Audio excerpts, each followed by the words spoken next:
On avait un temps limité, un budget limité et on avait besoin d'un acteur qui soit hyper réactif, qui soit force de proposition. On a eu raison de faire appel à PumpUp pour son expertise et notamment pour les chiffres que je vais vous partager.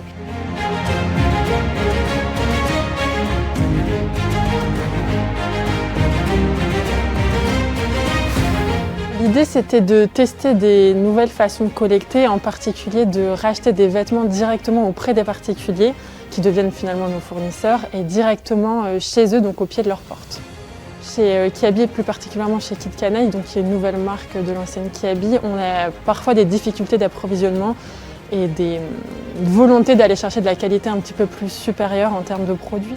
On avait un enjeu qui était assez fort avec ce projet, qui était de faire connaître un nouveau service auprès de particuliers dans un temps qui était limité. Et surtout pour les collaborateurs, sortir de leur zone de confort en allant expérimenter hors de leur profession habituelle, mais aussi avec des nouveaux acteurs auxquels on n'a pas forcément l'habitude de faire appel.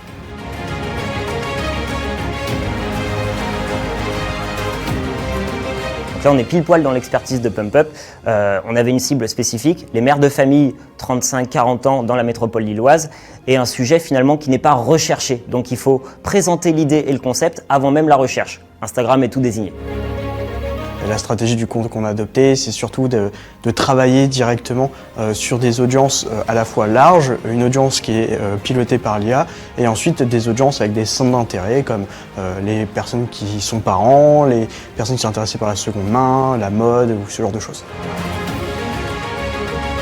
Sur un mois d'exposition de ce service, 50 000 personnes sur la métropole l'ont découvert. À la suite de ça, entre le taux de transformation, donc entre les personnes qui sont venues sur le site internet et les personnes qui se sont inscrites pour faire une collecte de manière effective, on a un taux de transformation de 8%, qui est un taux absolument incroyable sur un marché et sur celui des réseaux sociaux. Pour moi, c'est ces 8%-là qui sont la plus grande réussite, puisqu'on était sur une problématique aussi, vu que c'était sur un test, du coup sur une timeline quand même qui est très, très réduite, il n'y avait pas forcément tous les outils de data nécessaires. Et en fait, malgré ça, on a réussi tellement à qualifier notre audience, on a tellement réussi à comprendre en fait, le besoin de Kiabi à ce moment-là et définir des personas, que ça nous a permis que juste avec une campagne trafic de générer 8% de conversion derrière.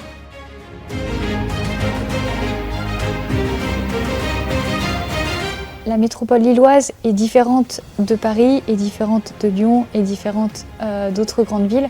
Et ça, c'était intéressant déjà d'aller chercher parce que c'est un marché qu'ils connaissent bien et que nous, on souhaitait adresser au local et pas forcément au niveau national, donc avec des spécificités. Ça, c'était un premier enjeu. Le deuxième enjeu, c'est qu'ils ont l'habitude de travailler avec beaucoup de métiers différents, beaucoup de professions différentes, beaucoup de secteurs d'activité différentes et il y a forcément des bonnes pratiques qui à un moment donné peuvent être tirées et c'était intéressant de travailler avec un acteur qui ne fait pas que du retail et c'est aussi ce qu'on allait chercher avec eux. La collab était ultra fluide, délai de réponse très très rapide. Cette collaboration, elle a une double valeur pour PumpUp. La première, c'est bien de travailler avec une grande marque internationale comme Kiabi et de réussir ce challenge. La deuxième, un peu plus éthique. Le projet est très centré justement sur l'économie circulaire et ça nous tient particulièrement à cœur chez PumpUp.